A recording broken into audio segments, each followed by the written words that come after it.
अगर आपके भी पास कई बीघा जमीन है और आप जमीनों को जोतते हैं, बोते हैं, तो आप हो जाइए सावधान, क्योंकि इस समय बिहार में एक ट्रेंडिंग खबर चल रहा है जो बिहार सरकार के द्वारा लागू किया गया है, जमीन सर्वे। जो जमीन बिहार सरकार मतलब बिहार में जितना भी जमीन है उसको बिहार सरकार के द्वारा अभी सर्वे कराया जा रहा है। तो इससे क्या होगा कि जो जिसके पास जमीन कम है उसको क्या फायदा पहुंचेगा, क्या जिसके पास जमीन कई बीघा है, चाहे कई सौ बीघा जमीन है, क्या उसको घाटा होगा। इसी पे चर्चा करने के लिए हमारे साथ बेतिया सिविल कोर्ट के प्रवक्ता जी हैं, तो उनसे हम जानेंगे, इस क्वेश्चन का डिस्कस भी करेंगे कि क्या इससे किसी को घाटा होगा, क्या इससे आम जनता को घाटा होगा और सरकार को फायदा होगा। तो चलिए सारी बातें हम इनसे जानने का प्रयास करेंगे। सबसे पहले स्वागत है सर। नमस्कार। नमस्कार सर। आप बताइए, अभी तो बिहार में एक ट्रेंडिंग मुद्दा चल रहा है, बिहार सरकार के द्वारा एक मुहिम चलाया गया है कि जो बिहार में जितना भी सारा जमीन है उस जमीन को सर्वे कराया जाए। तो इससे क्या होगा, जो जमीन बहुत सारे लोगों के पास अधिक है या जिसके पास कम है, तो इससे क्या फायदा, क्या घाटा होने वाला है आम जनता को?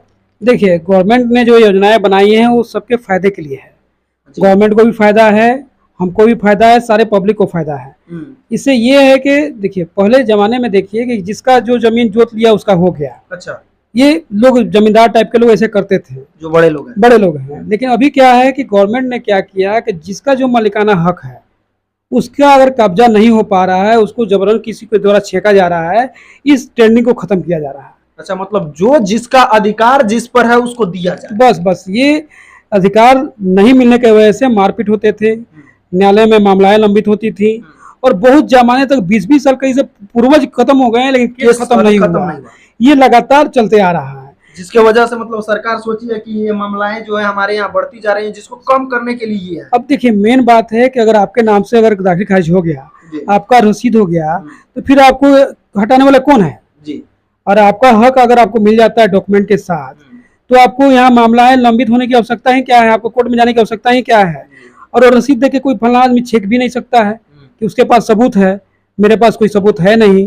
तो इसके एवज में गवर्नमेंट ने ये योजनाएं बनाई हैं जिसके द्वारा ये मामलाएं जो हैं, लंबित मामलाएं, उसको सुलह किया जाए और जिसका जो हक है उसको दिलवाया जाए। अच्छा, तो क्या लगता है सर कि जैसे कि हमारे यहाँ बहुत ज्यादा दबंगई चलता है, दबंगई पे कोई लोग किसी का जमीन ले लेता है, हड़प लेता है, और वो जो व्यक्ति होता है उसके अंदर क्षमता नहीं होती लड़ने के लिए, तो छोड़ देता है कि शायद हमको ये जमीन छोड़ देना चाहिए, दबंगों के हाथ चले जाना चाहिए। तो क्या अब दबंगई चलेगा?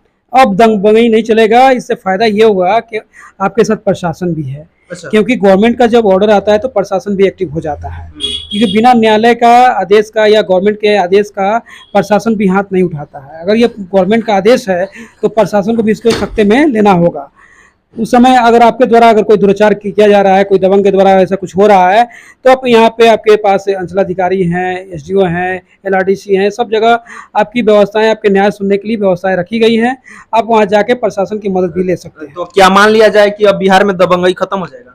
भूमि मामले में दबंगई अगर सर्वे अच्छी ढंग से हो जाते हैं तो ये सारी दबंगई खत्म हो जाएगी। अच्छा, तो एक और क्वेश्चन करना चाहेंगे सर, जो मतलब हमारे यहाँ शरणार्थी बंगाली आए थे, जिनको सरकार के द्वारा बहुत सारी जमीनें दी गई, अपार जमीनें दी गई, वो जो है अपना जमीन बेच दिए किसी और के हाथों, तो क्या उस जमीन का भी सर्वे होगा?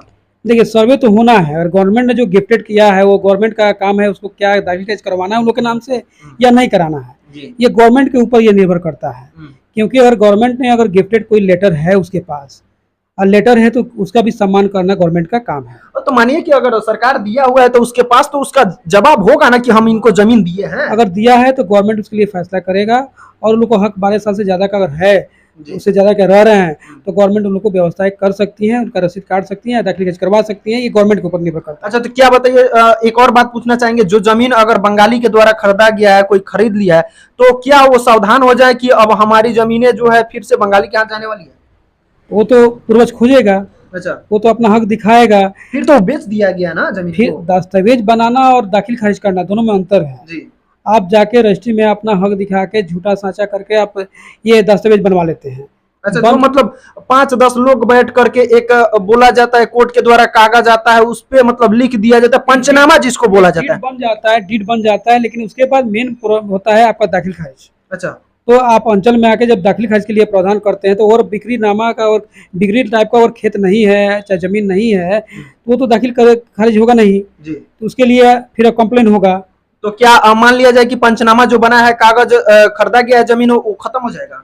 उस पर अभी तक गवर्नमेंट का कोई फैसला ऐसा नहीं है कि उसको दाखिल खारिज कराया जाए कि नहीं कराया जाए। उसके लिए गवर्नमेंट का जैसा फैसला होगा गवर्नमेंट अपना करेगा। अच्छा, मतलब जो जमीनें बेच दी गई हैं उस पे अभी कोई ये मामला नहीं आया है? अभी मामला अभी सर्वे का चल रहा है कि गवर्नमेंट की कितनी जमीनें हैं, कितने लोगों के हक में है, किसका वंशावली चला रहा है, किसके पूर्वज किस पे कायम है। अगर 12 साल से ज्यादा का कब्जा है जी तो उसको गवर्नमेंट उसको ये कर सकता है, दे सकता है। दे सकता है।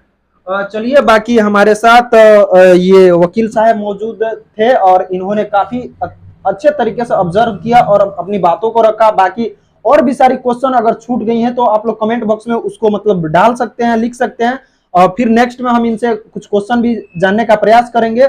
और बाकी आप लोग वकील साहब के बारे में क्या कहिएगा कमेंट करके जरूर बताइएगा। मिलते हैं किसी और वीडियो के साथ, तब तक के लिए जय हिंद।